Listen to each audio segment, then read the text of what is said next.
low literacy in schools. In America today, there are nearly 6 million school-aged children that are reading below grade level.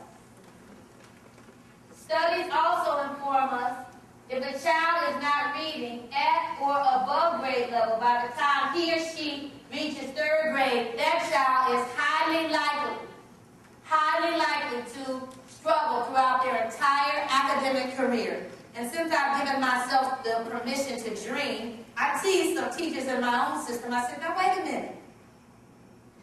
We have access to research that says that if a child is not reading at or above grade level by the time he or she reaches 3rd grade, he or she is highly likely to fail academically throughout his or her career. So in my mind, I'm imagining we need to dial 911. If a child is in 2nd grade and they're reading at the kindergarten level. Low literacy in the workforce. Only 20% of American workers possess skills required for 21st century jobs. And 75% of today's workforce needs to be retrained to keep their current jobs.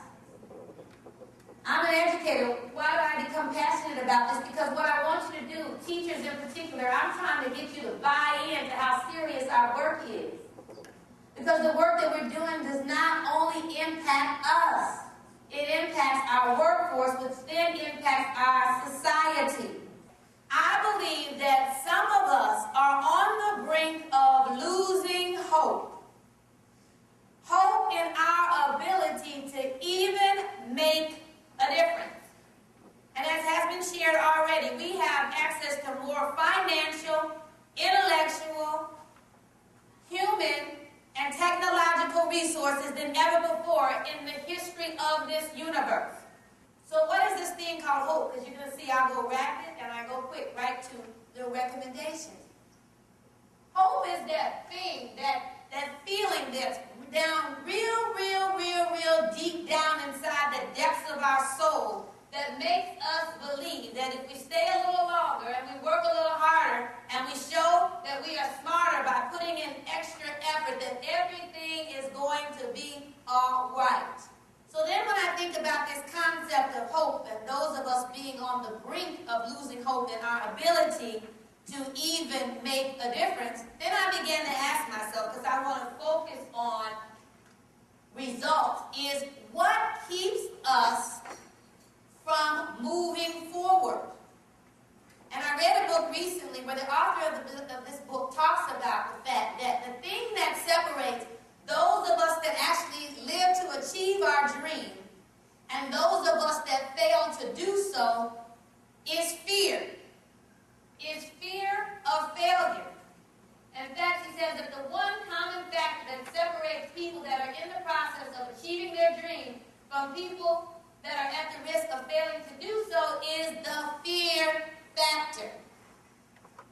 So I thought, well, if we've got to get over this concept of fear to make sure that the children in our schools and the adults in our communities are successful, the question that I would like to pose to you today is, what would you do if you were not at fear of failing?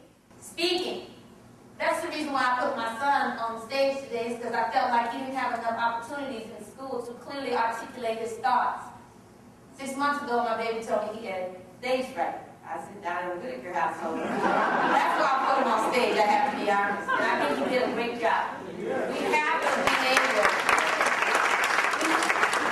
to be able to clearly articulate our thought process. In fact, Mike Schmoker in his book, Results Now, refers to it as academic dialogue. He talks about the fact that students have to be given the opportunity to engage in academic dialogue, and dialogue about the content, and dialogue about what it is that they're reading, as well as their ability to express their understanding of what it is that they've read. And there's not enough of that taking place in America's schools. And so teachers, we have to make sure our classrooms are not teacher-dominated, and that we have to give students the opportunity to articulate what they're thinking. After the panel, what I want to do is, remember, I'm going to continue to model that we all in this room make serious contributions after the panel discussion, as opposed to a traditional, because everything about this event is authentic, as opposed to a traditional pass the mic and ask the panelists questions.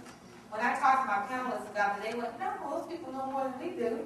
So what we decided to do was to give you an opportunity to make a comment, share a project, make a statement about how you're addressing something that they're already doing, so you can grow us too. That is truly the goal of this event. I feel really good about that right now, okay? I want to tell you a little bit about who I am professionally to give you some context of perhaps why I'm here.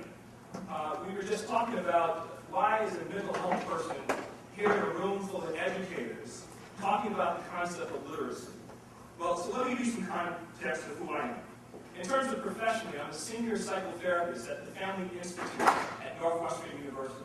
I also serve as their vice president for quality assurance and evaluation. And I'm also a clinical lecturer in the Department of Psychology at Northwestern University as well. I've been a practicing social worker for 25 years now. And I guess that gives me at least a mental health perspective of what happens with kids who are in school situations that create difficulties for teachers in their rooms. And what we find is, oftentimes, is that sometimes it's an issue of literacy. Now, I didn't think about it that way until I was asked to come here today and talk a little bit, but it became to make sense to me that some of the issues that we face with kids that we work with in our settings is this issue of literacy, particularly African American boys who I spend a lot of time working with. Literacy is a portal skill. It opens doors. And we have so many of our students who are experiencing closed doors. And if we don't have literacy, even by the early ages, we identify the third grade as a time when literacy is made or broken. If we don't have literacy by that point, we really do close the doors, and we really do reduce the life chances of our students. So we really are dealing with a very important topic here. We wish to continue with this. We wish to distribute information about our findings, but also to communicate in the future about future think tank summits that we may have.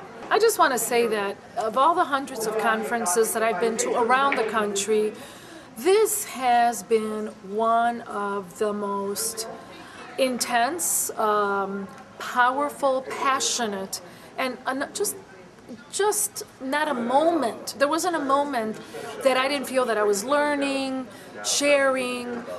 It was really about coming up with solutions and not just entertaining the problems. For the first time, I actually have been somewhere where we talked about realistic ways in which to solve some of these problems. I just commend Dr. Whitaker for her vision, for achieving the dream, but understanding that there's so much more to do.